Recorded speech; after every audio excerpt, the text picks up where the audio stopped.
I used to believe I was living the American dream. 4 years ago, I married Nicole, the woman I thought would be my partner for life. We met during our senior year at State University, where she was studying communications and I was finishing my computer science degree. She was beautiful, charming, and seemed to share my vision of building something meaningful together. After 3 years of dating, I proposed on the beach where we had our first real conversation about the future. She said yes with tears in her eyes, and I believed those tears were pure joy. Our wedding was perfect. Small, intimate, everything we both claimed to want. I landed a position as a senior network engineer at TechFlow Solutions 6 months later, pulling in a solid 6-figure salary. Nicole never pursued her career after we married. "I want to focus on building our home," she'd say, her hand resting on my chest as we lay in bed. "I want to create the perfect foundation for when we have children." I was happy to provide for us both. I loved the idea of Nicole transforming our suburban house into a real home while I climbed the corporate ladder. We talked about kids constantly, how many we wanted, what we'd name them, which room would become the nursery. Soon, she'd always reply when I brought up actually trying, "When everything's perfect." Looking back now, I can see the signs I ignored with the dedication of a man in love. It started about 6 months ago. Nicole joined CrossFit Elite, this trendy gym across town that she'd never mentioned before. Suddenly, she was obsessed with fitness, spending 2 hours there every day. She bought new workout clothes, expensive, tight-fitting outfits that showed off curves she'd never seemed concerned with highlighting before. When I complimented her dedication, she'd just smile and say she wanted to look good for me. Then there was her phone. Nicole had always been casual about it, leaving it on counters, asking me to check her messages while she drove. But gradually, it was always face down, always in her purse, always requiring a password I didn't know. When I asked about the sudden privacy, she laughed it off. "Identity theft is everywhere, Jake," she replied dismissively. "I'm just being careful." The lingerie appeared next. Beautiful, expensive pieces I never saw her wear. When I asked about the black lace set I found in her drawer, she blushed and said she was building confidence and would surprise me soon. That surprise never came. Instead, our intimacy began dying a slow death. Headaches became frequent. She was always too tired, too stressed, too distracted. Our conversations grew hollow. I'd ask about her day, and she'd give vague responses about errands and workouts. She'd ask about mine with the mechanical interest of someone fulfilling an obligation. We were living parallel lives under the same roof, and I told myself it was just a rough patch. Marriage had those, right? Everyone said so. The truth shattered my world on a Tuesday evening in October. Nicole was in the shower when I walked past our bedroom and saw her laptop open on the bed. She must have forgotten to close it in her rush to wash off the gym. I wasn't snooping. I was just walking by when the message notification popped up on the screen. The preview was small, but large enough to destroy everything I thought I knew about my life. "Gary, can't wait to feel you again, baby. Thursday at the usual spot." Face blowing a kiss. My stomach dropped like an elevator with severed cables. The message preview showed a contact photo, a muscular guy with dark hair and an arrogant smile. I stood there for maybe 10 seconds, the shower still running, Nicole humming some song I didn't recognize. My hands moved without conscious thought. I pulled out my phone and screenshot the message, making sure to capture everything. The contact name, the photo, the timestamp showing 7:43 p.m. on a night when Nicole had supposedly been at book club. I closed the laptop and walked downstairs on legs that felt like they belonged to someone else. That night, lying next to my wife in our bed, I stared at the ceiling and realized I was sharing my life with a stranger. The woman breathing softly beside me, the woman I'd trusted completely, had been living a secret life. She'd been intimate with another man, planning meetings, calling him baby, using the pet name she used to reserve for me. I didn't sleep. I didn't confront her. Instead, something cold and calculating settled into my chest where love used to live. I was going to find out everything. Every lie, every betrayal, every detail of what she'd done to our marriage. And then I was going to make sure both Nicole and this Gary understood exactly what it cost to destroy a man's life. The perfect lie was over. Now it was time for perfect retribution. I became a different man overnight. Methodical, patient, invisible in my own home. 20 years of computer expertise gave me advantages Nicole never considered. While she slept, I installed network monitoring software that would make the NSA proud. Every device connected to our Wi-Fi was now under my surveillance. Her phone, laptop, tablet, I could see every website, every app, every message, every location. The digital footprint of her betrayal would be mine to examine. The first discovery came within hours. Nicole's phone showed regular location pings at the Sunset Motor Inn every Thursday afternoon, the same day she claimed to have yoga classes across town. Cross-referencing with her text messages revealed the ugly truth. She'd been meeting Gary at this seedy motel for 5 months, paying for rooms with the credit card I provided for her personal expenses. I was literally funding my own humiliation. Finding Gary Foster took 15 minutes of social media detective work. Personal trainer at CrossFit Elite, 28 years old, covered in tattoos and dripping with the kind of arrogance that attracts insecure married women. His Instagram was a monument to narcissism, shirtless gym selfies, motivational quotes about taking what you want, and dozens of comments from women whose marriages were apparently as meaningless as my own. The man my wife was risking everything for was a walking cliché. Reading their messages made me physically sick. 5 months of explicit conversations that revealed not just physical betrayal, but emotional cruelty that cut deeper than the affair itself. Nicole mocked me in these texts, calling me boring and too focused on work. She told Gary how much better he was than me, how alive he made her feel, how she was only staying married for financial security while she figured out her exit strategy. "My husband works constantly," she'd written to him. "He's like a roommate who pays all the bills. You make me feel like a woman again." Gary's responses were even worse. He bragged about seeing another man's wife in his own house and called me a clueless beta who deserved what was happening. They had inside jokes about my work schedule, my habits, my complete obliviousness to their affair. I was comic relief in their twisted love story. The house surveillance confirmed my worst fears. Hidden cameras disguised as phone chargers revealed that Gary had been in our home at least a dozen times over the past 5 months. They'd used our bed, our shower, our kitchen. He'd eaten food I'd bought while planning their next meeting. The footage was devastating. Watching your wife with another man in your own bedroom creates a rage that has no name. But I didn't break. I archived everything. Multiple cloud storage accounts, encrypted drives, printed copies in a safety deposit box. I documented their financial infidelity too, gifts Nicole bought Gary with our joint account, 2 occasions where she'd helped with his rent, expensive cologne and supplements she claimed were for a friend. Hundreds of dollars of my money spent on the man destroying my marriage. The divorce attorney I consulted was impressed by my thoroughness. "In 30 years of practice, I've never seen documentation this comprehensive," she said during our consultation. "Our state's adultery laws would work in my favor, especially with video evidence and financial records." Nicole's lack of income and employment history, combined with proof of the affair, meant I could avoid alimony and keep the majority of our assets. For 3 weeks, I played the perfect husband. I kissed her goodbye every morning, knowing she'd be texting Gary before I reached the end of our street. I asked about her yoga classes while knowing she was planning her next betrayal. I even suggested we start trying for a baby, a comment that made her squirm with discomfort, since pregnancy would complicate her double life. "Let's think about it a little more," she replied nervously, unable to meet my eyes. All the while, I was planning something she'd never see coming. The legal divorce was just the beginning. Nicole and Gary had built their affair on the assumption that I was too weak, too trusting, too civilized to fight back. They were about to learn how wrong they were. The investigation phase was complete. Now came the reckoning. The plan that formed in my mind was elegant in its brutality. I would give them exactly what they thought they wanted, then watch their fantasy world collapse under the weight of reality. I spent days crafting the perfect approach. It had to seem genuine, unexpected, and too good for Nicole to refuse. On a Thursday evening, deliberately chosen because I knew she'd spent the afternoon with Gary, I sat her down for what she thought would be another boring conversation about our relationship.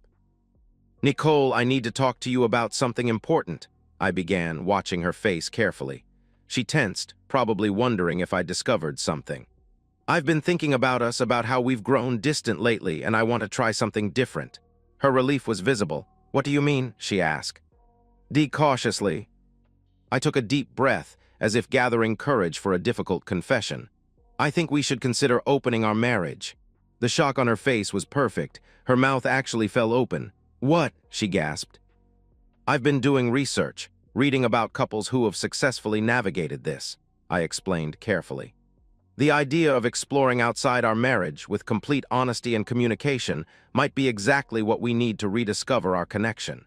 I watched her process this, seeing the wheels turn as she realized what this could mean for her situation with Gary.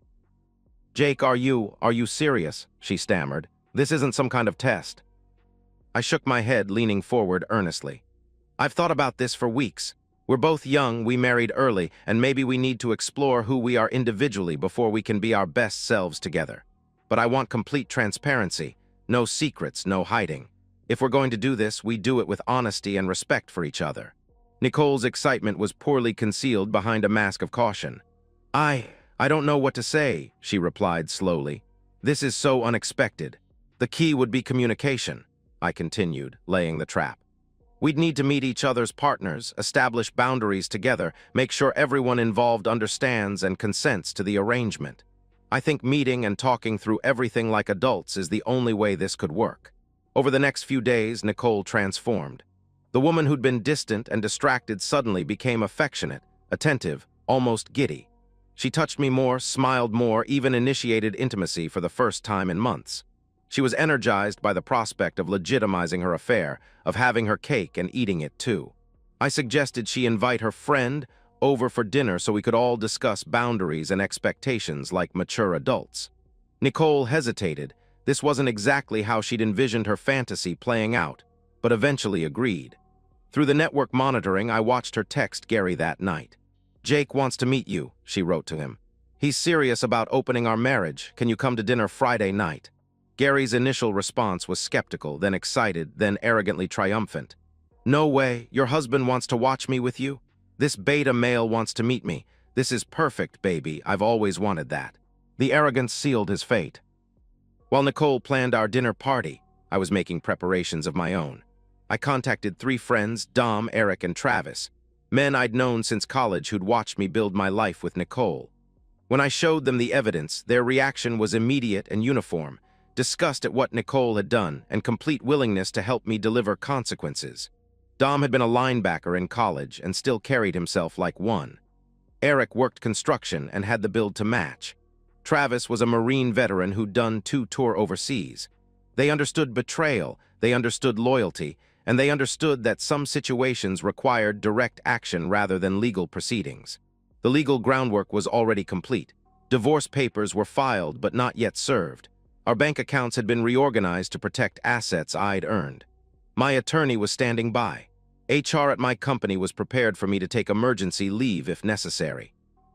Friday arrived with unseasonable warmth, as if the universe was cooperating with my plan. I rearranged the living room furniture slightly, ensuring clear sightlines and optimal positioning for the hidden cameras I'd installed. Everything was recorded now, insurance against any claims of assault or property damage. Nicole spent the day preparing, showering, choosing the perfect outfit for her big night. She was practically glowing with excitement about finally having her affair legitimized. She had no idea she was about to attend her own funeral. Friday evening arrived like a perfectly choreographed nightmare. Nicole had spent hours getting ready, choosing a dress that walked the line between elegant and provocative. She was nervous but excited, checking her appearance in the hallway mirror every few minutes. I sat in the living room wearing jeans and a casual button-down, nursing a beer and projecting an image of relaxed confidence I didn't feel. Inside, my heart was hammering with anticipation. The doorbell rang at 7:03 p.m. Nicole answered, and Gary Foster walked into my home with the swagger of a man who thought he'd already won. He was exactly what I'd expected, tall, muscular, wearing joggers, and a fitted shirt that showcased the physique my wife apparently preferred to mine. His handshake was firm, his smile condescending, his eyes holding the smug satisfaction of someone who believed he was about to humiliate me in my own living room. "Jake, right?" he said with false friendliness. "Nicole's told me a lot about you. All good things, I hope." I replied, gesturing for him to sit. "Beer." He accepted, settling onto my couch with the casual entitlement of someone who'd been in my house many times before. Nicole sat between us, her hands clasped nervously but her face bright with anticipation. This was her moment, the fantasy of having both men accept her arrangement, of never having to choose or face consequences. I began the conversation exactly as I'd rehearsed. "Gary, I appreciate you coming tonight," I said calmly. I know this situation is unconventional, but I believe mature adults can discuss anything if they approach it with honesty and respect. Gary leaned back, that familiar smirk playing across his face. Hey, I respect that you're open-minded enough to even consider this, he replied with barely concealed mockery. Most guys would lose their minds if they knew their wife had connections outside the marriage. The word connections dripped with calculated disrespect. Nicole shot him a warning look, but he was too confident to care. I think communication is key, I continued, my voice measured and calm. Full transparency about expectations, boundaries, what everyone wants from this arrangement. Gary's confidence grew with every word. It's refreshing to meet a husband who isn't threatened by his wife's needs, he said, each word designed to undermine me while appearing respectful. Your generation is really becoming more progressive about these things. Nicole visibly relaxed as the conversation seemed to progress smoothly. She actually smiled at me, reaching over to squeeze my hand in a gesture of gratitude. This was going better than she'd dared hope. Then I leaned forward, set down my beer, and let the mask drop completely. Actually, Gary, there's something I need to clarify here, I said, my tone shifting to ice cold. I lied.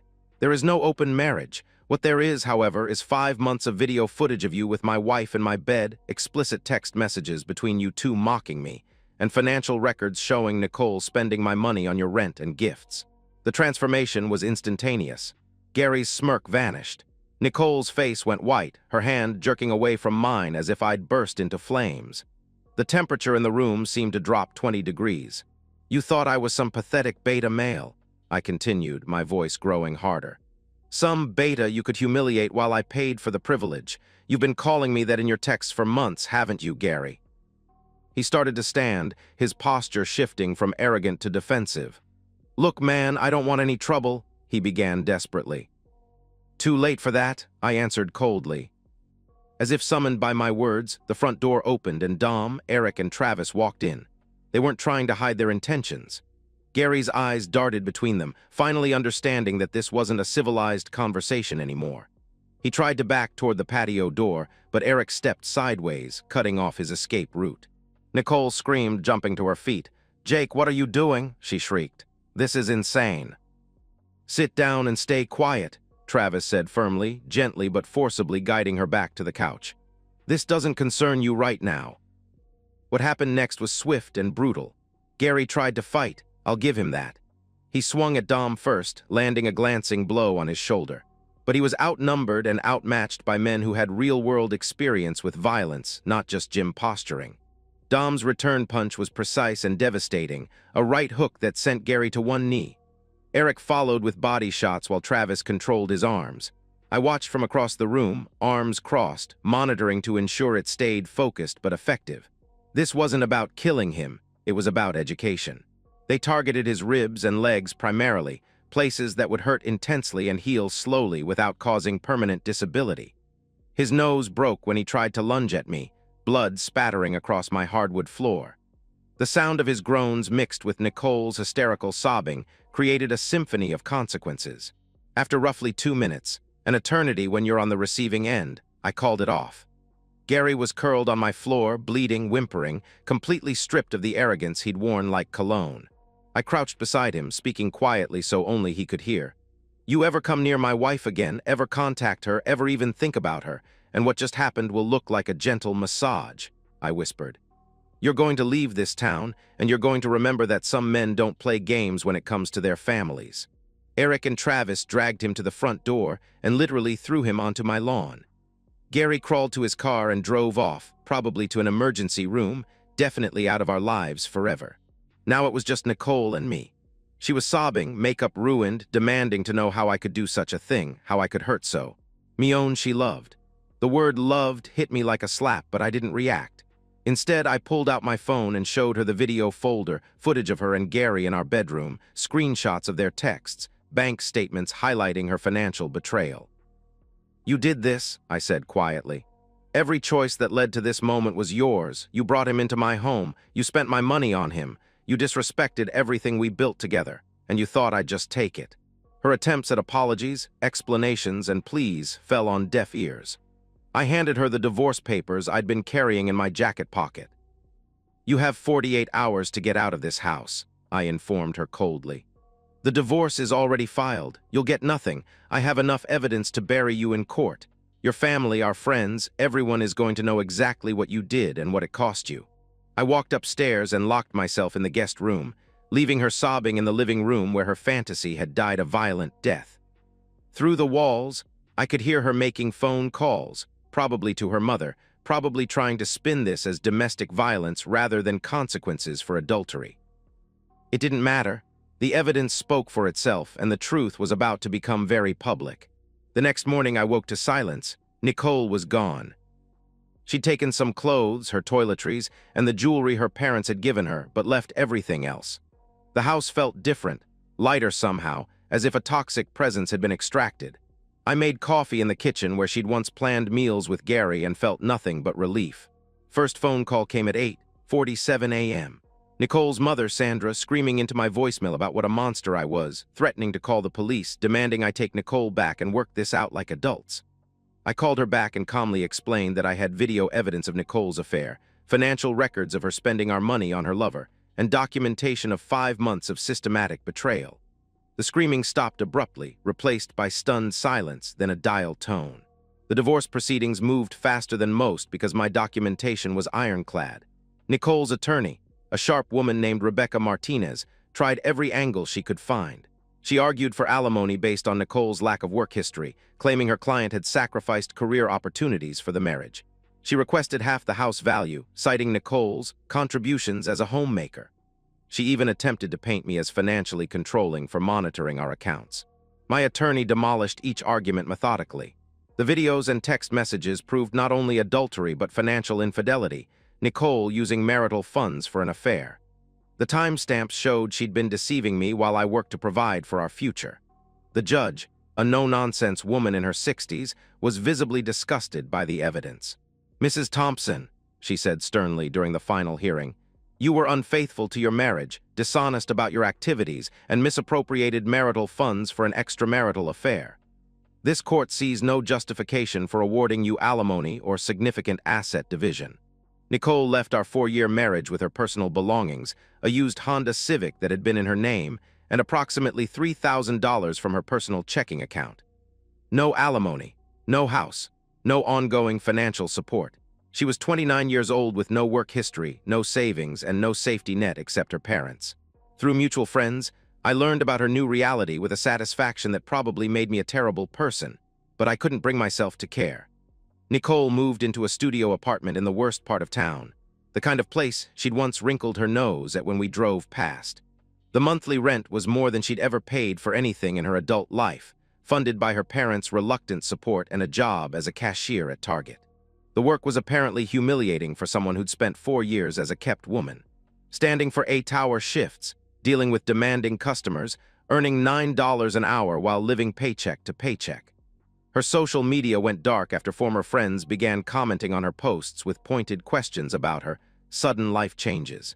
Gary's fate was even grimmer.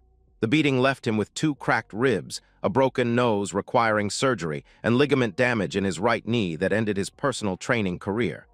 More devastating was the complete destruction of his reputation in our relatively small fitness community. Word spread quickly about the married client incident. Gyms started refusing to hire him, and his existing clients dropped him en masse.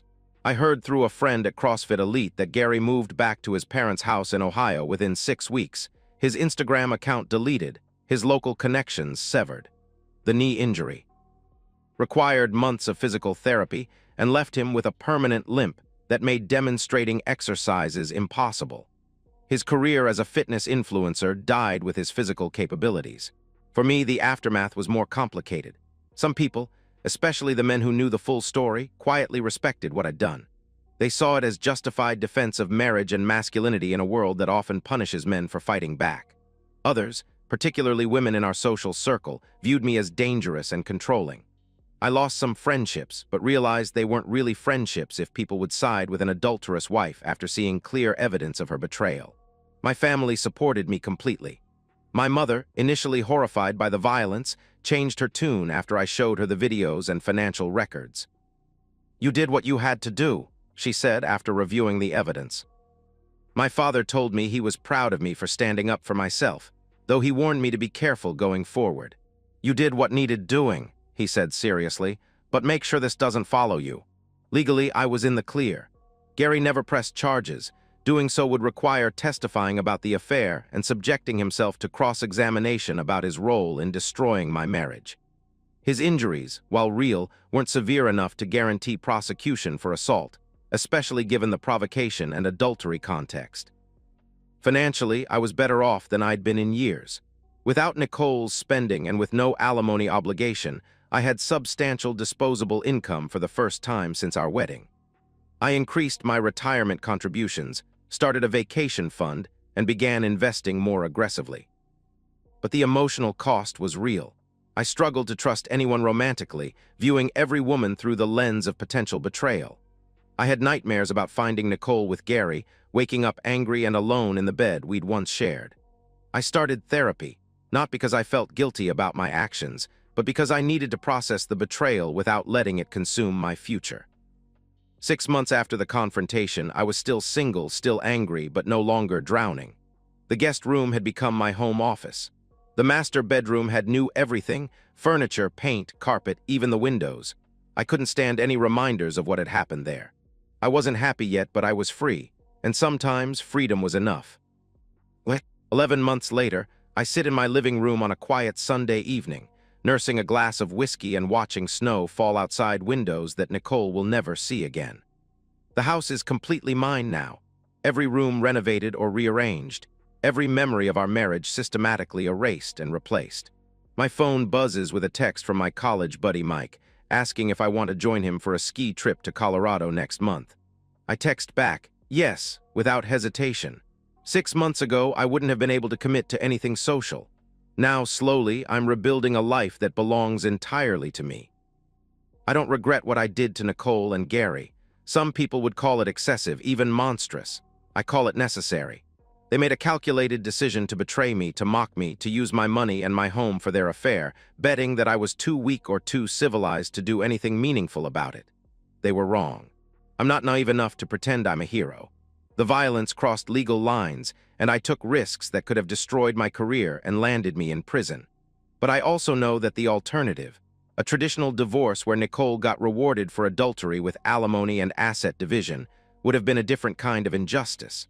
Sometimes the only way to teach people about consequences is to deliver them personally.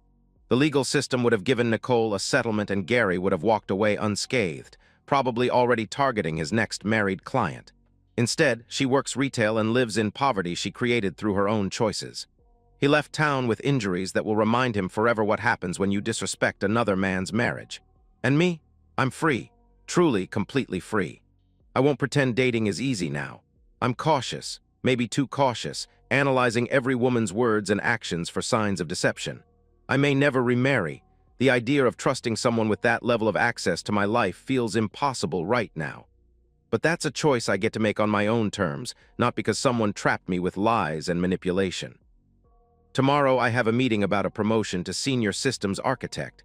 Next month, that Colorado ski trip. Next year, maybe a house in the mountains where no one knows my story. My life belongs to me again. I don't believe in karma or cosmic justice. I believe in action. When it mattered most, I took action instead of accepting betrayal. I chose consequences over victimhood, justice over forgiveness. I finish my whiskey, turn off the lights, and head upstairs to a bedroom that has never known another man's presence. In the morning, I'll wake up in a life that's entirely my own, built on the ashes of a marriage that was never real in the first place. That has to be enough, and for now it is. And so, we've reached the end of today's story. Was it what you expected, or did it take a twist you didn't see coming? I'm curious to hear your thoughts. Share them in the comments below, and let's get a conversation going. If this story kept you hooked, make sure to hit that like button. And if you're new here or just haven't subscribed yet, now's the perfect time to join our community. I bring you fresh, captivating stories every day, so click that subscribe button and turn on notifications so you never miss out. Thanks for watching, and I'll see you in the next one. I thought I knew my wife. I thought I knew what our marriage was. Turns out, I didn't know a damn thing. My name is Daniel Ashford, And for 38 years, I believed I understood how the world worked. You meet someone, you fall in love, you build a life together. Simple, clean, predictable. For 11 years, that's exactly what Lauren and I had done. We met in college, University of Washington, engineering and business programs that occasionally overlapped in those tedious general education courses. She was the girl who always sat in the front row, asking questions that made professors light up. I was the guy 3 rows back, stealing glances at her auburn hair catching the afternoon light. Our first date was coffee after a statistics exam.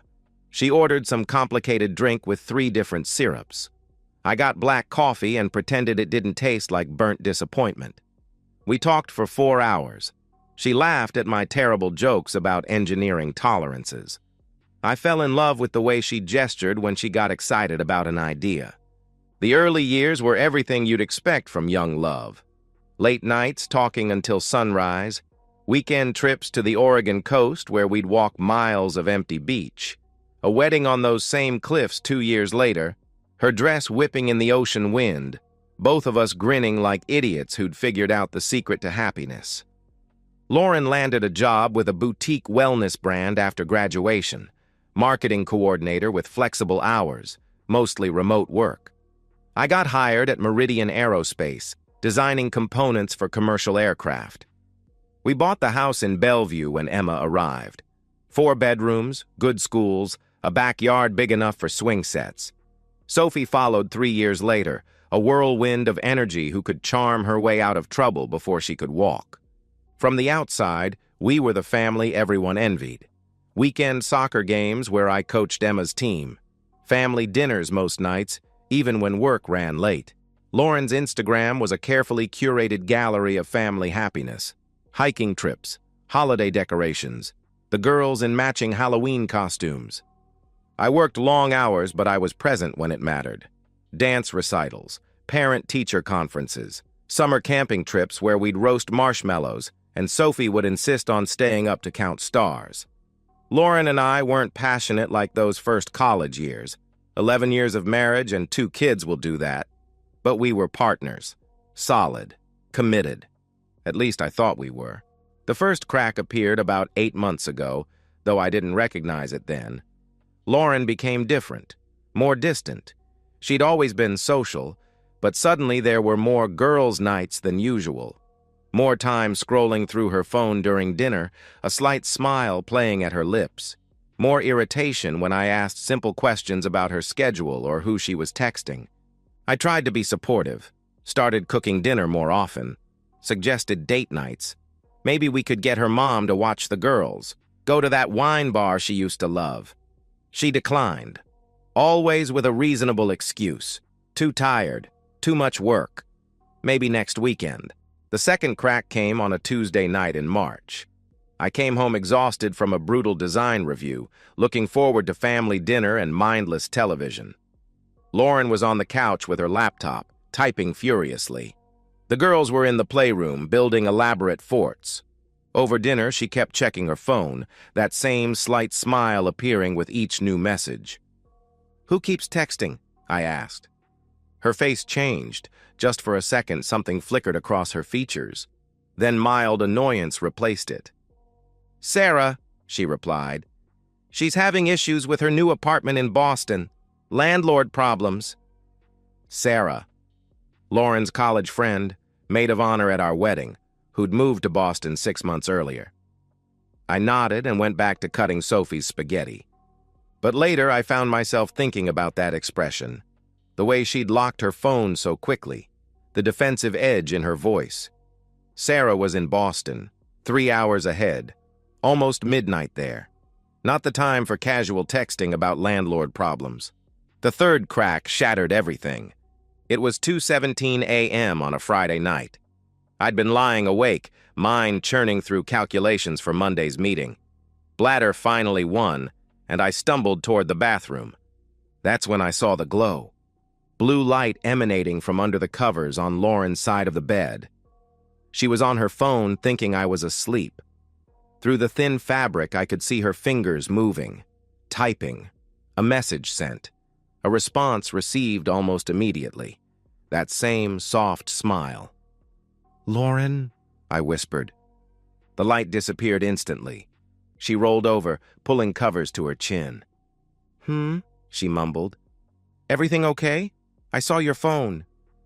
"Just Sarah again," she answered, her voice thick with fake sleepiness. "Go back to sleep."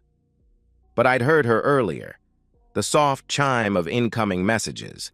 The gentle tap-tap-tap of fingers on glass. She'd been having an active conversation, not reading old messages from a friend 3 time zones away. I climbed back into bed. Lauren's breathing was too controlled, too deliberate. She wasn't asleep. She was waiting for me to fall asleep so she could resume her conversation. I lay there staring at the ceiling while cold certainty settled into my chest. My wife was hiding something, and whatever it was significant enough to risk middle-of-the-night conversations and lies about old friends. The next morning, Lauren was already up when I woke. Coffee made, girls dressed for Saturday soccer. She kissed my cheek and handed me a travel mug, same as countless Saturday mornings before. "Sleep well?" she asked.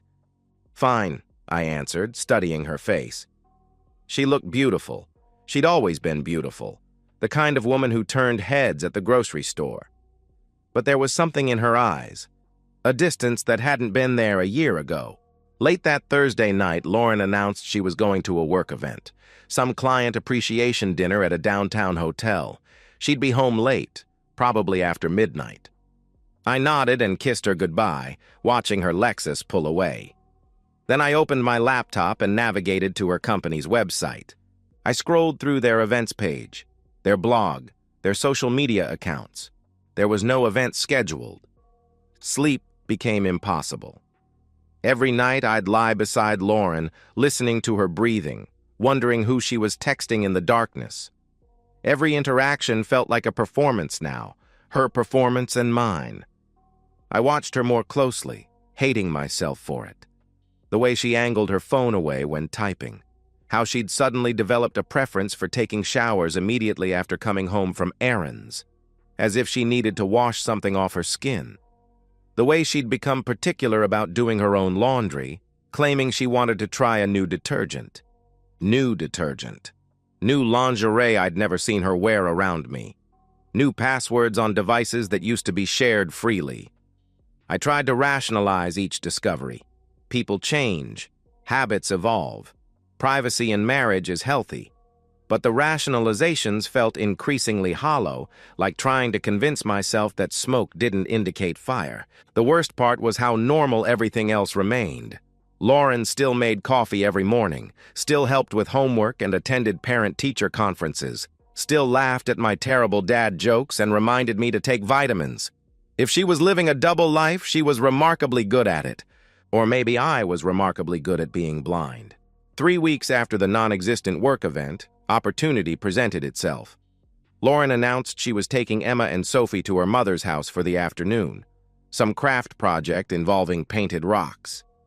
"You should stay home," she suggested, not meeting my eyes. "Get caught up on work stuff. You've been stressed lately." The moment her car disappeared around the corner, I went upstairs to our bedroom.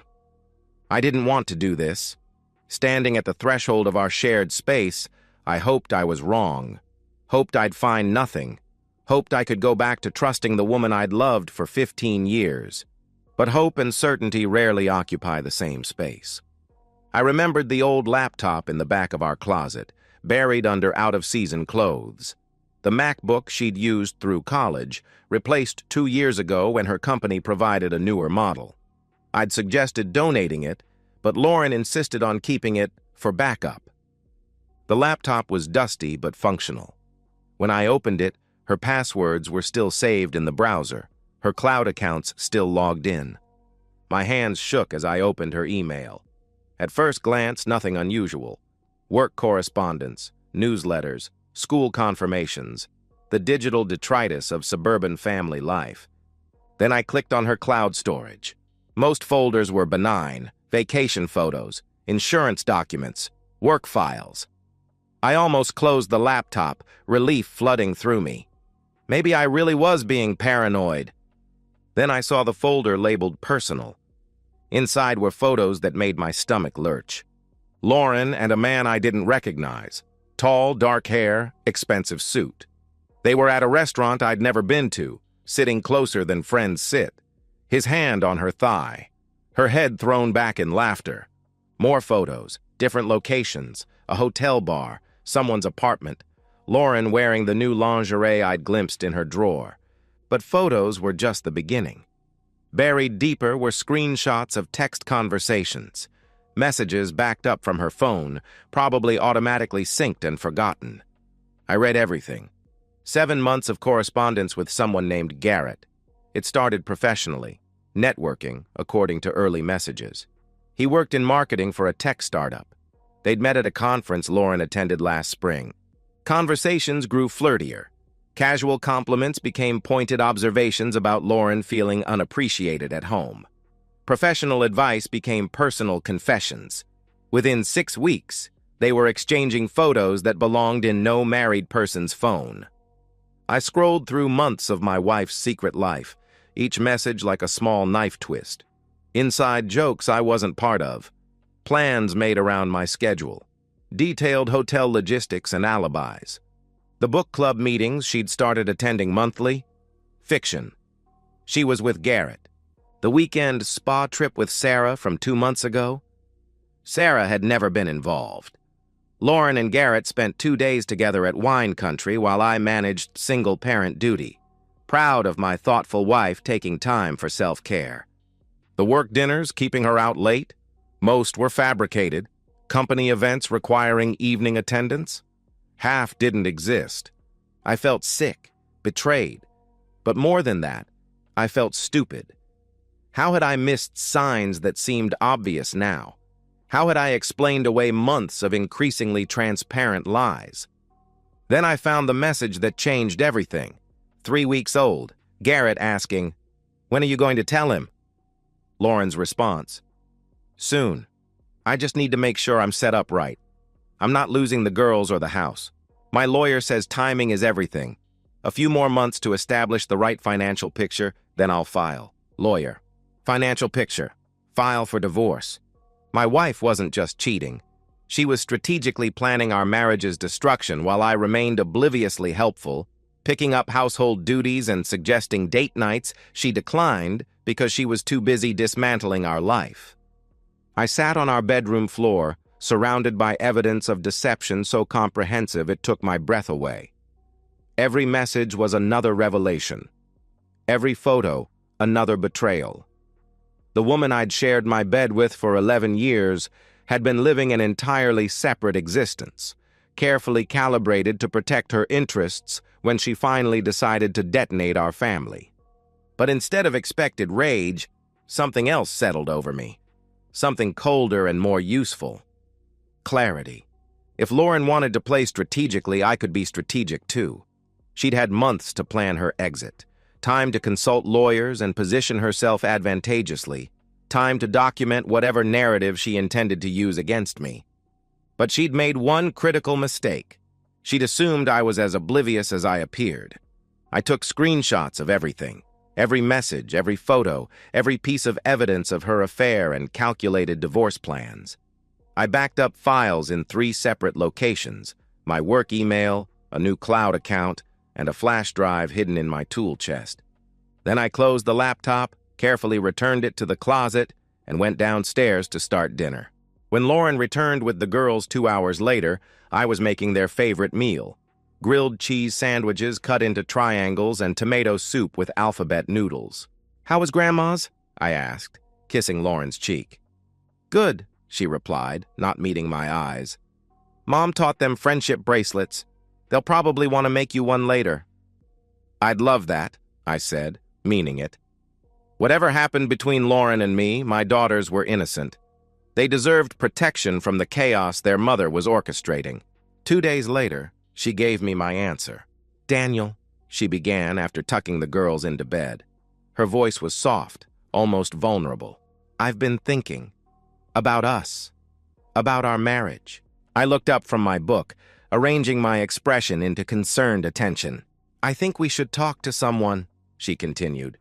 A marriage counselor. I feel like we've been growing apart, and I don't want to lose what we have. The performance was flawless. Slight tremor in her voice, the way she twisted her wedding ring, careful phrasing that positioned her as the concerned wife trying to save a troubled marriage. I knew exactly what she was doing, creating a paper trail, documentation of her attempts to work on our relationship before filing for divorce, evidence that she'd tried counseling, tried communication, tried everything reasonable before concluding separation was the only option. I think that's a great idea, I replied, closing my book and taking her hand. I've been feeling distant lately, too. Maybe we need professional guidance to get back on track. She smiled, relief mixed with something that might have been genuine affection. I'll make some calls tomorrow, she said. Find someone good, someone who can help us figure out what we really want. What she wanted was a clean exit with maximum financial advantage and primary custody. What I wanted was to ensure her plans backfired spectacularly.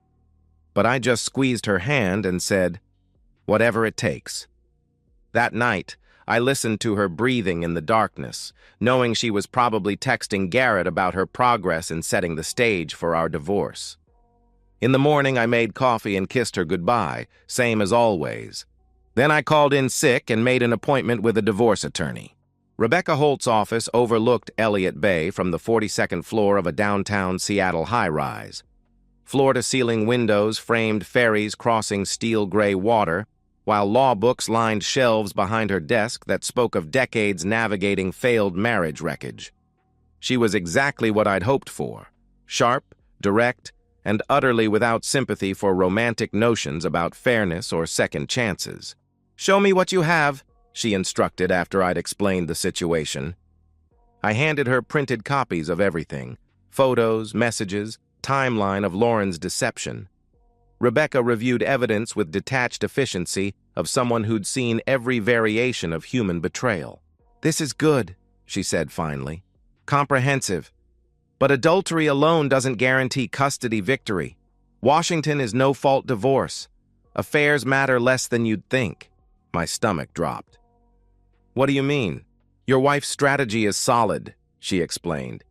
"She establishes marriage-saving attempts through counseling, documents communication problems, then files claiming irreconcilable differences, requesting primary custody based on being primary caregiver."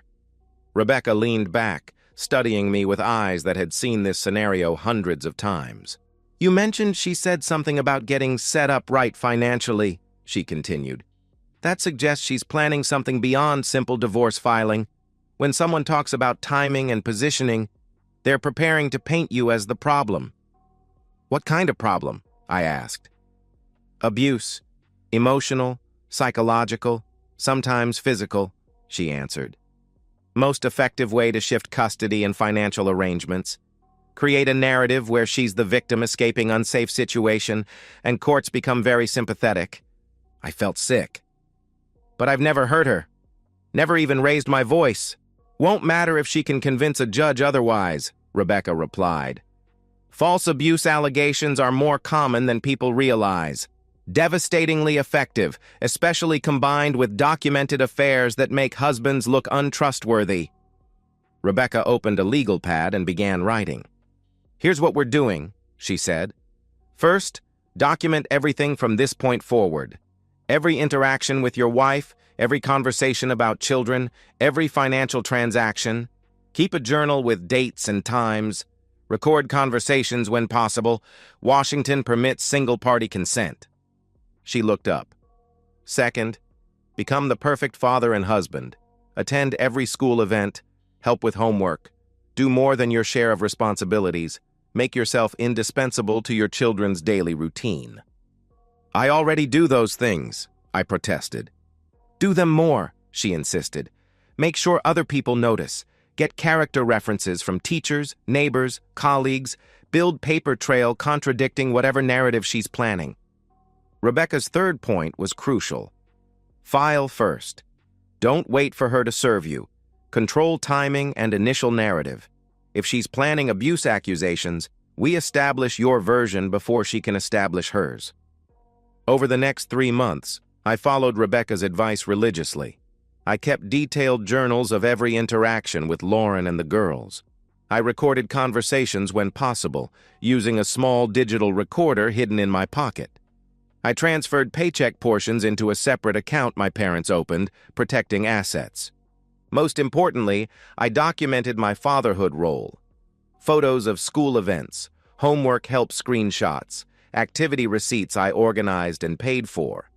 Character references from Emma's teacher praising my classroom volunteering, from neighbors who saw me coaching Sophie's t-ball team, from colleagues who knew me as a stable, dedicated family man. Lauren, meanwhile, grew bolder. Lies became more elaborate and less careful. She stayed out later, claimed more non-existent work events, grew increasingly irritated when I asked innocent schedule questions. Marriage counseling sessions were manipulation masterpieces. Dr. Sarah Connor, a soft-spoken therapist specializing in communication issues, listened sympathetically as Lauren described feeling emotionally neglected and taken for granted. She painted a marriage where she carried emotional labor while I focused solely on work and personal interests. I played my role perfectly, apologetic, eager to improve, grateful for Lauren's patience in working on our problems. Dr. Connor's notes would document a husband committed to change and a wife generously giving opportunities for growth. What Dr. Connor didn't know was Lauren spent most session days texting Garrett before and after appointments, updating him on her progress building a case for inevitable divorce. One evening in May, after putting girls to bed, Lauren sat me down for a conversation I'd been expecting. "Daniel," she began, voice carefully modulated to convey sadness rather than anger. "I don't think counseling is working." I looked up from my laptop, where I'd been reviewing aircraft maintenance schedules, work I could have done at the office, but Lauren seemed to appreciate when I worked from home evenings. "What do you mean?" I asked. "I don't think we're connecting the way we used to," she replied. "Even with Dr. Connor's help, I feel like we're just going through motions." She twisted her wedding ring, a gesture I'd once found endearing, now recognizing as a practiced tell when building up to significant lies. "I think maybe we need space," she continued. "Time apart to figure out what we really want." There it was, opening move in her endgame. "Space?" I repeated, injecting confusion and hurt into my voice. "Lauren, I thought we were making progress. Dr. Connor said last week our communication was improving." "It is, but," she sighed, looking away. "I just need to know if I can be happy without constantly working at being happy. Does that make sense?" Perfect sense. She needed me out of the house so she could accelerate her timeline with Garrett while establishing divorce grounds, portraying her as the reluctant party. "How much space?" I asked quietly. "I think you should stay somewhere else for a while," she answered. "Maybe with your brother? Just temporarily until we figure things out." My brother lived across town in a one-bedroom apartment. The symbolism was perfect. Displaced husband, reduced to sleeping on a couch because his wife needed space to process relationship problems. "What about the girls?" I asked. "How do we explain this?" Lauren's expression softened with apparent genuine concern. "We tell them Daddy is taking time to think about how to be a better husband and father," she replied. "That we love them very much, and sometimes grown-ups need space to work on their problems." Even her explanation was calculated. It positioned me as the partner needing improvement while casting her as the patient wife enduring a difficult period. "If that's what you need," I said slowly, "then I'll do it." Relief flooded her features. "Thank you for understanding," she replied. "I know this isn't easy, but I really think it might help us gain perspective." The next morning, I packed a suitcase and moved into Mike's apartment. Lauren hugged me goodbye, and for a moment, just a moment, I wondered if any part of her actually regretted what she was doing. Then I remembered the messages about setting herself up financially and realized regret was a luxury she'd sacrificed months ago. From Mike's apartment, I called Rebecca. "She wants me out of the house," I reported. "Perfect," she replied.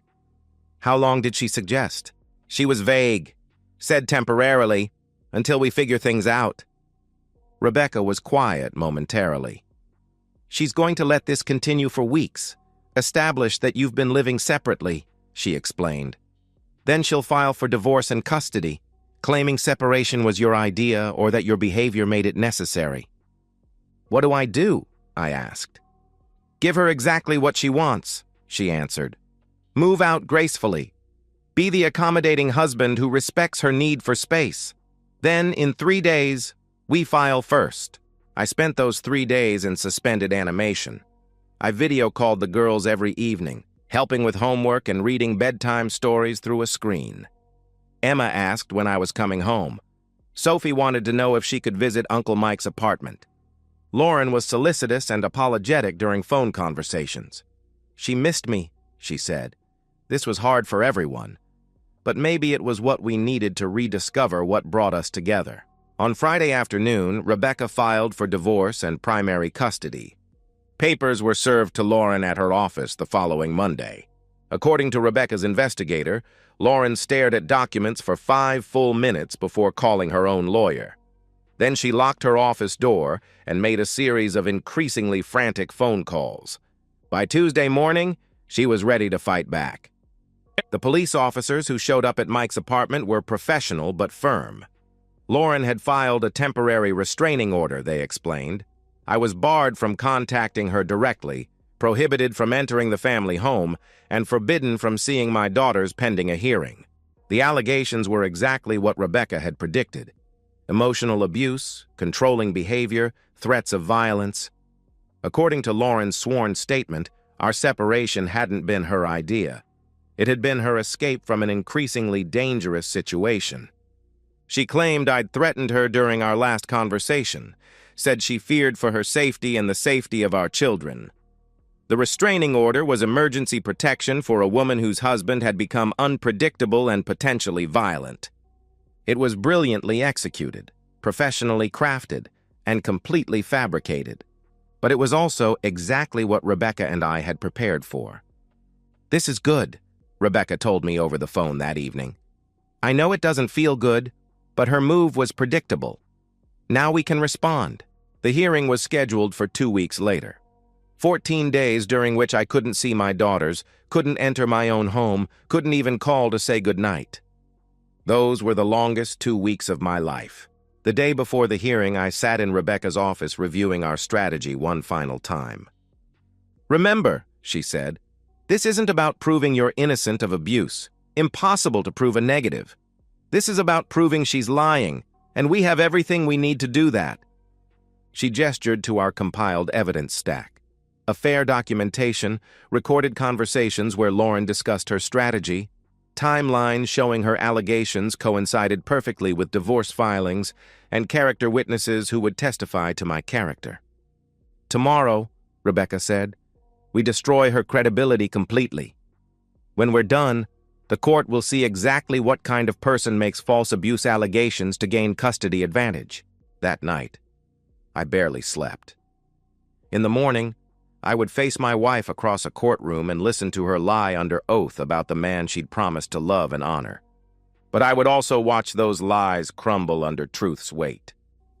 King County Family Court was exactly what you'd expect from a place where marriages died. Sterile fluorescent lighting, beige walls decorated with motivational posters about resolving conflict peacefully, and the lingering smell of industrial disinfectant that couldn't mask anxiety permeating every surface. I sat in the hallway outside courtroom 3B, wearing my best suit and a tie Emma had given me for Father's Day, navy blue with tiny airplanes. Rebecca sat beside me, reviewing notes in a leather portfolio that had witnessed hundreds of these hearings. "Remember," she said quietly, "let me handle everything. If Dunn asks direct questions, answer simply and truthfully. Don't elaborate. Don't get defensive. Evidence speaks for itself." At precisely 1:30 p.m., Lauren arrived with her attorney. I hadn't seen her in 2 weeks, not since moving out of our house. She looked smaller somehow, fragile in a way that was completely calculated. Conservative navy dress, minimal makeup that emphasized circles under her eyes, hair pulled back in a style that made her appear vulnerable rather than polished. Marcus Dunn looked exactly like Central Casting would order for a shark in expensive suit. Silver hair, confident posture, the kind of smile suggesting he enjoyed other people's misery. Lauren wouldn't meet my eyes as they took seats across the courtroom aisle. I wondered if she felt guilty or was simply staying in character. Judge Patricia Taylor entered at 2 p.m. sharp. Younger than I'd expected, maybe 45, with graying brown hair and the no-nonsense demeanor of someone who'd seen every variety of human self-deception play out in her courtroom. This is a hearing on the respondent's petition for temporary restraining order and emergency custody modification, Judge Taylor began. Mr. Dunn, you may present your case. What followed was a masterpiece of emotional manipulation disguised as legal advocacy. Dunn painted Lauren as a woman trapped in increasingly abusive marriage, suffering emotional torment at the hands of a controlling husband who'd grown more dangerous as their relationship deteriorated. According to his narrative, I monitored Lauren's communications, criticized her parenting decisions, and flew into rages over minor household issues. Mrs. Ashford will testify, Dunn told the court, that her husband's behavior became increasingly erratic after she suggested marriage counseling. Rather than embracing the opportunity to work on their problems, Mr. Ashford became angry and resentful. He accused her of infidelity without basis, demanded access to her personal communications, and eventually became verbally abusive. I sat perfectly still, taking notes, while Dunn described a version of me I didn't recognize. Paranoid, controlling, prone to violent outbursts that terrified my wife and daughters. Then Lauren took the stand. Her voice shook slightly as she recounted months of alleged emotional abuse. How I supposedly interrogated her about whereabouts. How I'd grown cold and distant after she suggested counseling, as if resenting her attempts to improve our marriage. The night I'd allegedly grabbed her wrist during an argument about household finances, leaving a bruise she wished she'd photographed. I started sleeping with my phone under my pillow, she testified, dabbing at her eyes with a tissue. Because he would go through it while I was sleeping. I felt like a prisoner in my own home.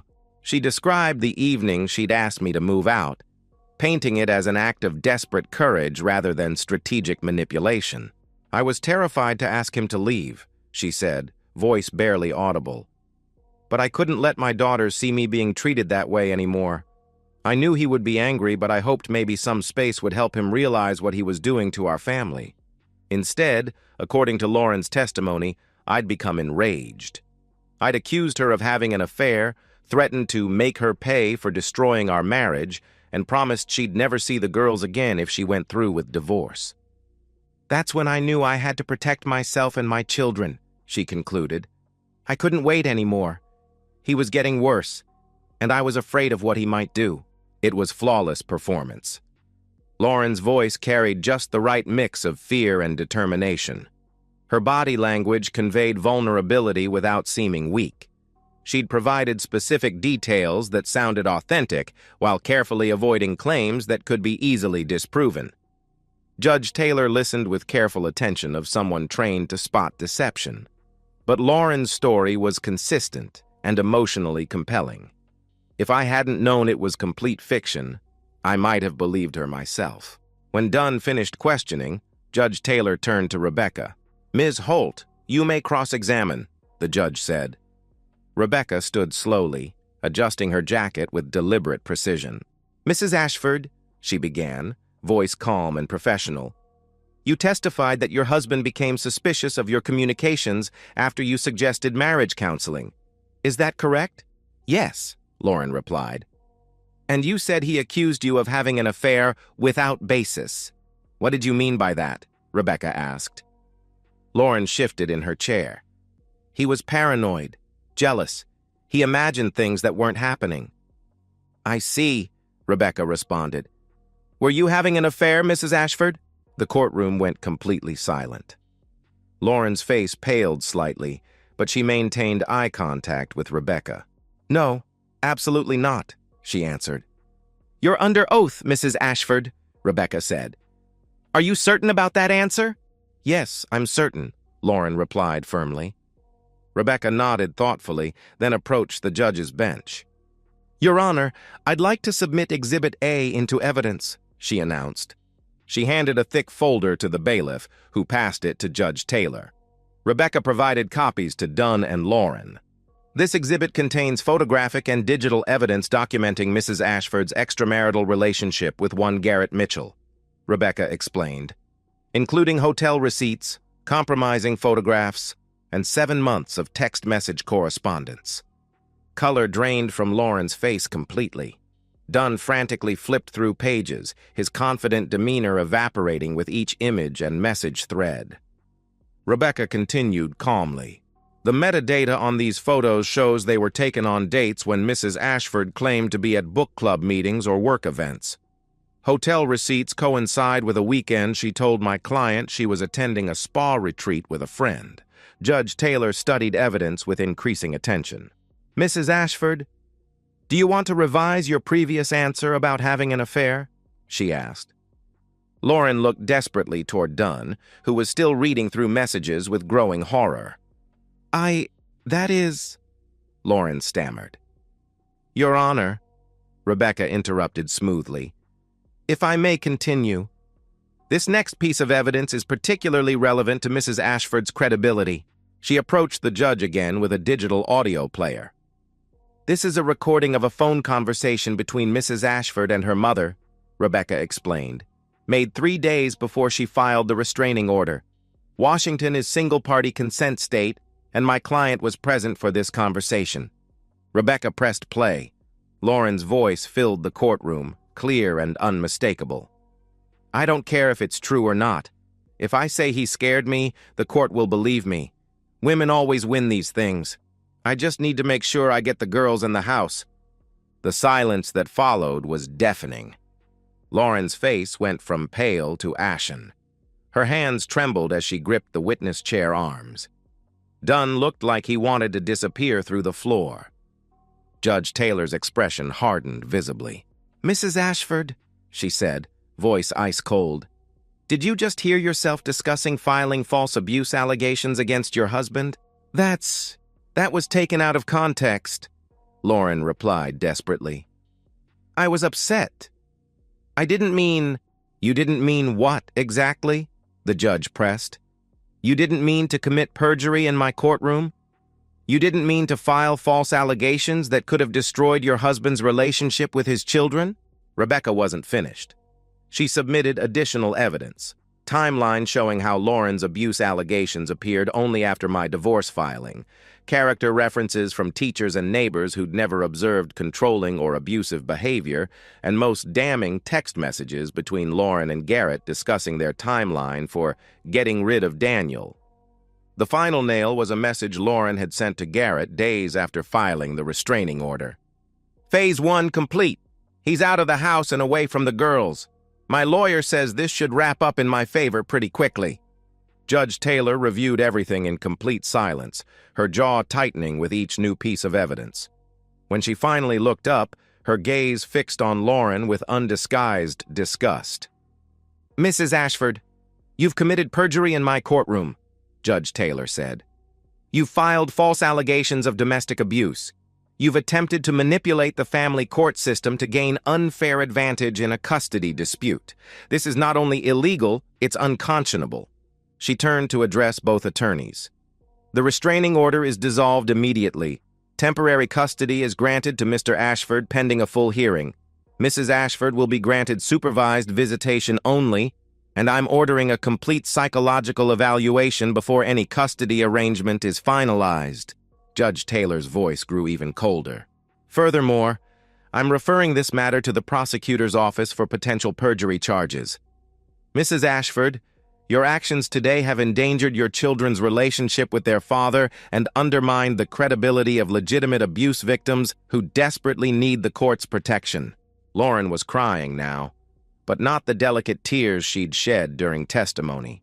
These were ugly, desperate tears of someone watching carefully constructed plans collapse in real time. "Your Honor," Dunn tried weakly, "my client was emotional and—" "Your client committed a crime, Mr. Dunn," the judge interrupted. "Multiple crimes. I suggest you advise her accordingly." The hearing was over. I walked out in a daze, hardly believing what had just happened. Rebecca was beside me, professional satisfaction evident in her posture. "Where do we go from here?" I asked. "Home," she replied simply. "You go home to your daughters." In the courthouse hallway, I saw Emma and Sophie sitting with Lauren's mother, who'd been watching them during the hearing. Emma jumped up when she saw me, running into my arms. "Daddy, are you coming home now?" she asked. I held her tight, breathing in the familiar smell of her strawberry shampoo. "Yes, sweetheart," I answered. "Daddy's coming home." Sophie joined the hug, chattering about school and friends and all the things she'd wanted to tell me during our 2-week separation. Over their heads, I saw Lauren sitting alone on a bench near the courtroom doors. Garrett was nowhere to be found. Apparently, dating a woman in the middle of a messy divorce was less appealing when the divorce went badly. She looked up at me once, and for a moment, I thought I saw genuine remorse in her eyes. But maybe that was wishful thinking. I loaded the girls into my car and drove toward the house that was home again. Behind us, Lauren sat alone with the ruins of the life she'd tried to steal. 6 months after the hearing, my life had settled into a rhythm I'd never planned, but had grown to appreciate. The house felt different now, lighter somehow, as if weight I hadn't realized I'd been carrying had been lifted from the air itself. Emma and Sophie were adjusting better than I'd hoped. Children are remarkably resilient, but they're also perceptive. They'd sensed the tension in our home long before I'd understood its source. Now, with honesty replacing deception and stability replacing chaos, they seemed more relaxed. The custody arrangement was exactly what Judge Taylor had outlined. I had primary physical and legal custody. Lauren saw the girls every other weekend, always supervised by her mother, a requirement that would remain in place for at least another year, pending successful completion of court-mandated counseling. The visits were stilted affairs. Lauren would arrive at her mother's house precisely on time, spend awkward hours trying to recreate the easy relationship she'd once had with Emma and Sophie, then watch them leave with barely concealed desperation. The financial settlement had been straightforward. I kept the house in primary custody. We split retirement accounts and other assets according to Washington's community property laws, with one significant exception. Lauren's adultery and false allegations had convinced the court to award me a larger share of our liquid savings. She was also ordered to pay child support. Her marketing job paid slightly more than my engineering salary. Lauren's life had unraveled with remarkable speed. Garrett had disappeared within days of the hearing, apparently having no interest in a relationship complicated by legal troubles and public scandal. Her employer had quietly let her go after court case details became office gossip.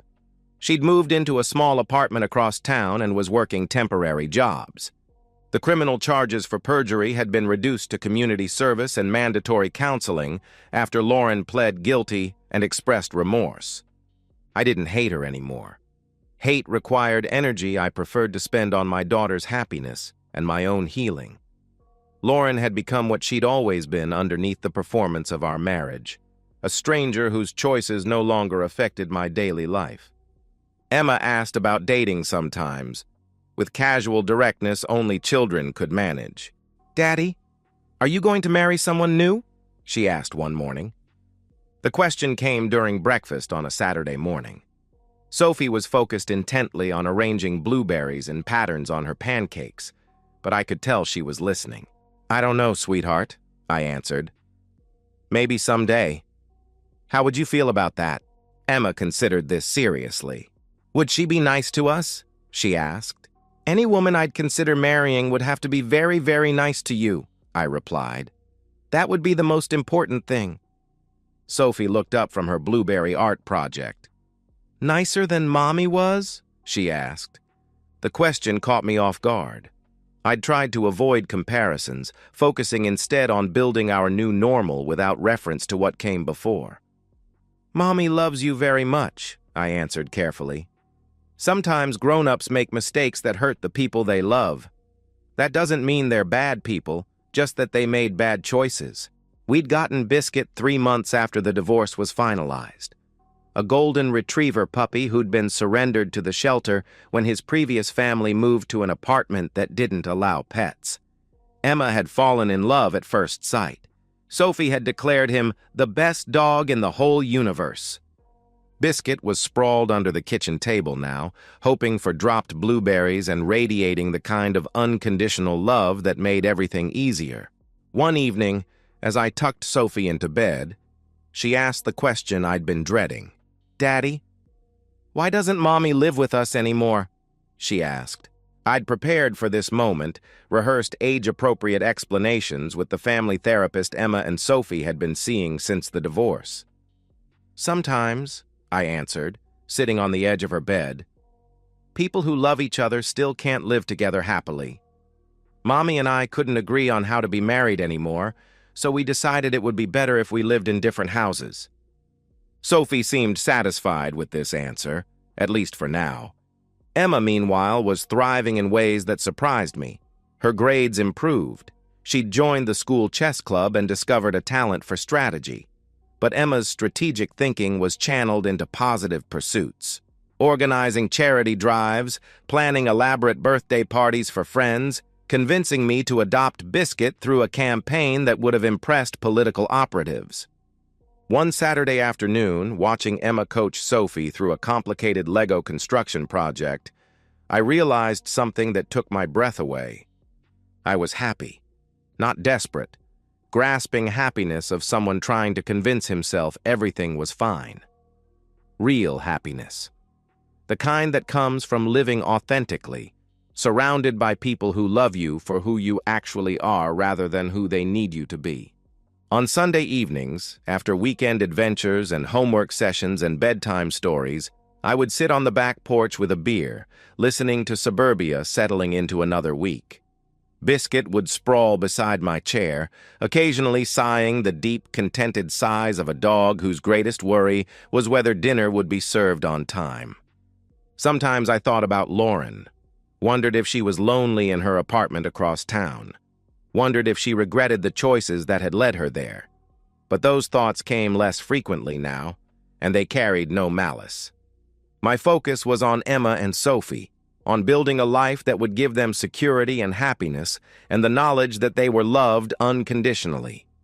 One evening, as I helped Emma with math homework while Sophie practiced reading aloud to Biscuit, Emma looked up from her fractions worksheet. "Daddy?" she said. "Yeah, sweetheart?" I replied. "I'm glad you're our dad," she declared. The simplicity of it, the matter-of-fact delivery of something that meant everything, made me pause. "I'm glad I'm your dad, too," I answered. "Both of yours. Being your dad is the best job I've ever had." Sophie looked up from her book. "Better than making airplane parts?" she asked. "Much better," I replied. "Airplane parts don't tell jokes or give hugs or make me pancake art on Saturday mornings?" Both girls giggled, and Sophie returned to reading about a duck who'd lost his way home. Later that night, after the girls were asleep and the house was quiet, I stood in the kitchen cleaning dinner dishes. Through the window over the sink, I could see our backyard. The swing set I'd installed last month, the garden beds Lauren had never planted, the fence that needed repair but wasn't urgent. It was an ordinary view of an ordinary suburban backyard, but it was ours, clean and honest and uncomplicated by lies or hidden agendas. Somewhere across town, Lauren was probably settling into another lonely evening in her apartment. Maybe she was scrolling through social media, seeing glimpses of the life she'd abandoned. Maybe she was wondering what would have happened if she'd made different choices. I felt sorry for her, in an abstract way. But I didn't miss her. I missed the woman I'd thought she was, the partner I'd believed we could be, the family I'd imagined we were building together. But that woman had never existed outside my own hopeful projections. What we had now, Emma, Sophie, Biscuit, and me, was real. Complicated sometimes, messy often, but authentic in every way that mattered. Tomorrow was Monday. Emma had a school presentation about the solar system. Sophie had show and tell about her favorite book. I had a design review that might run late, but Mrs. Patterson next door had agreed to pick up the girls if needed. It was a perfectly ordinary Monday approaching, full of perfectly ordinary responsibilities and small joys. And for the first time in longer than I could remember, that was exactly what I wanted.